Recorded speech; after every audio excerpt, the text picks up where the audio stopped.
그 사람과 마지막으로 잠자리를 가진 게 언제인지 기억나시나요? 기억이 나지 않는다면 그건 단지 시간이 지난 게 아니라 마음이 멀어진 겁니다.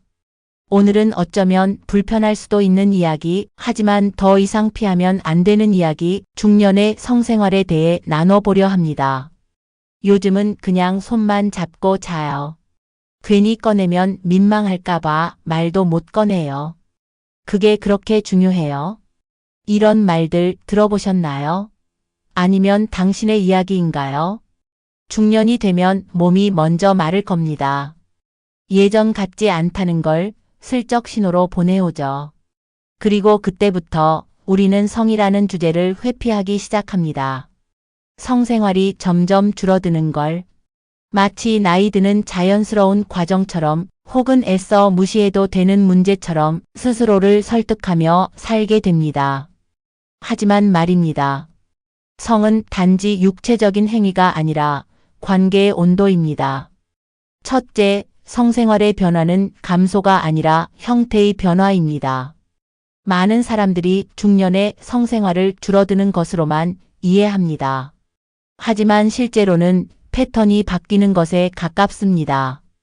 예전처럼 격정적이진 않지만 눈빛, 손끝, 스킨십, 포옹 하나로도 만족을 느끼는 경우가 많습니다. 성적 친밀감이 단순한 성행 위로만 이어지지 않는 것이죠. 그걸 무조건 감퇴나 문제로 보는 순간 우린 스스로를 부끄러워하고 멀어지게 됩니다. 오히려 지금은 마음과 몸이 천천히 맞춰가는 시기라는 걸 인정하는 게 더 건강한 시작입니다. 둘째, 그런 얘기를 꺼내지 못하는 분위기 자체가 더 큰 문제입니다. 그 나이에 그걸 왜 이야기해? 부끄럽지도 않아? 중년이 되면 성에 대해 말하는 걸 더럽다, 유난스럽다, 혹은 철없다고 여기는 시선들이 있습니다. 그런데 그게 바로 관계가 멀어지고 오해가 깊어지는 가장 큰 이유입니다. 말하지 않으면 상대는 내가 불만이 없는 줄 압니다. 그리고 불만 없는 줄 아는 관계는 조금씩 죽어갑니다. 침묵은 배려가 아니라 단절입니다. 자연스럽게, 조심스럽게, 그리고 존중하면서 말하는 훈련, 중년엔 더더욱 필요합니다. 셋째, 몸의 변화는 문제가 아니라 리듬의 변화입니다. 남성은 발기력이 예전 같지 않고 여성은 질건조 호르몬 변화로 인한 불편함을 느끼곤 합니다. 이건 고장이 아닙니다. 자동차로 치면 기어가 바뀐 거예요. 2단에서 3단으로 그리고 4단으로 넘어가는 것처럼 관계의 방식도 속도와 스타일을 바꾸면 됩니다. 도움이 필요하면 의학적 상담을 받는 것도 부끄러운 일이 아닙니다. 성상담, 부부치료, 여성호르몬 치료, 남성 건강 클리닉, 요즘은 아주 보편적이고 전문적으로 잘 되어 있습니다. 그걸 은밀한 것으로 여기는 인식부터 바꾸는 게 진짜 성숙한 관계의 시작입니다.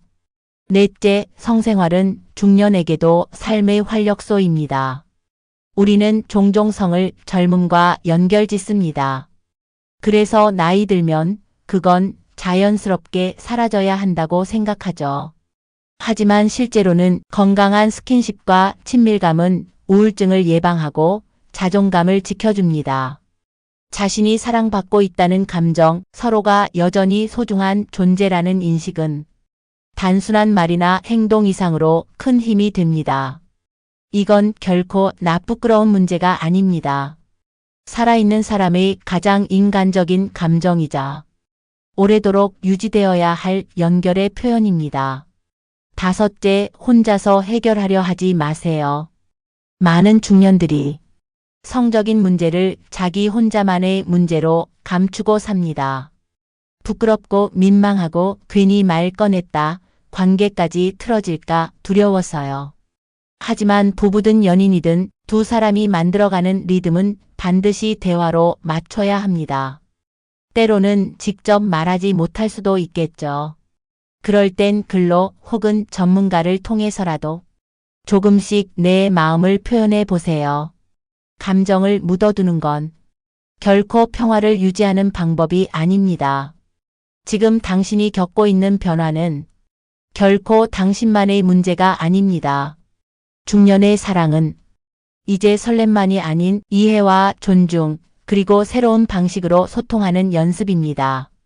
그리고 그 시작은 이런 이야기를 꺼낼 수 있는 용기에서 시작됩니다.